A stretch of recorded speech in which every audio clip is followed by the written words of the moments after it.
जन जू जायूं जिया में ठाऊ है आजारी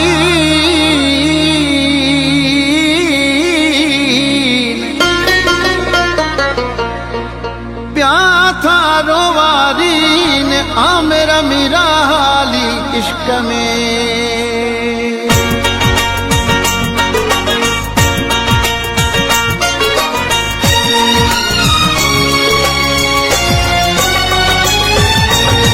यारन जा दुख कियन कबा पंहिंजे यारन जा दुख कियन कबा जेके सीने सुम्ही निंड कर दिल वारन जा दुख कियन कबा पंहिंजे यारन जा दुख कियन कबा जेके सीने सुम्ही कर दिल बारन जा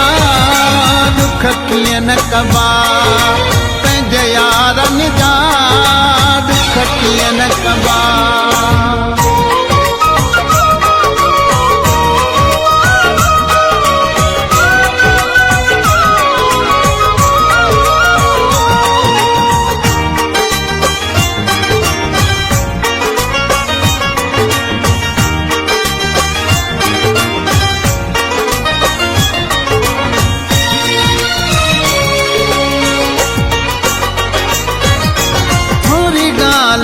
मोहड़ो फेरे वञल पंहिंजी नज़रनि ताईं केरे वञल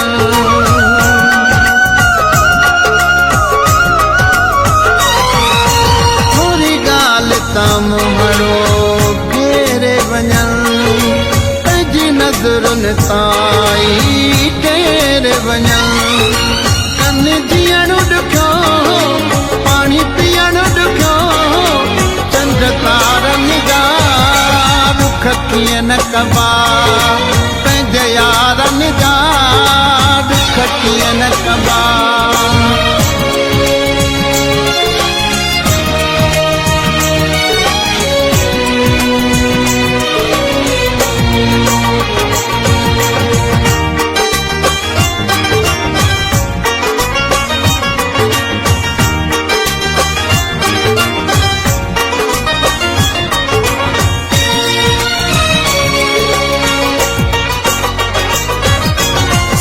जन सां थोरी सरस हुजे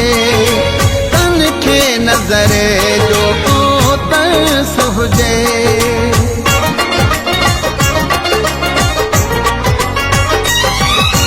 सिक जन सां थोरी सरस हुजे तन खे नज़रे जो को तरस हुजे अहिड़ो चैन ईंदो ऐं सुकून दिलदारन जा दुख कियन कबा पंहिंजे यारन जा दुख कियन कबा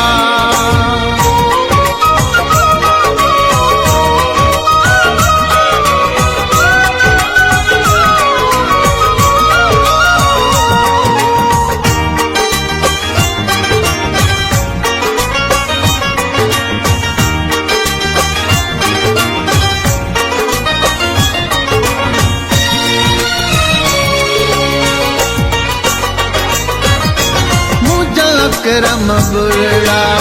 यार फिरी हिक पल न हुजन से धार फिरी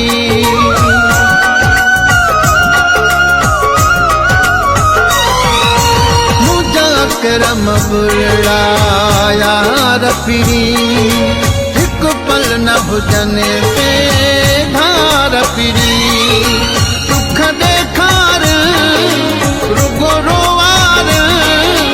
तेरी प्यारन जा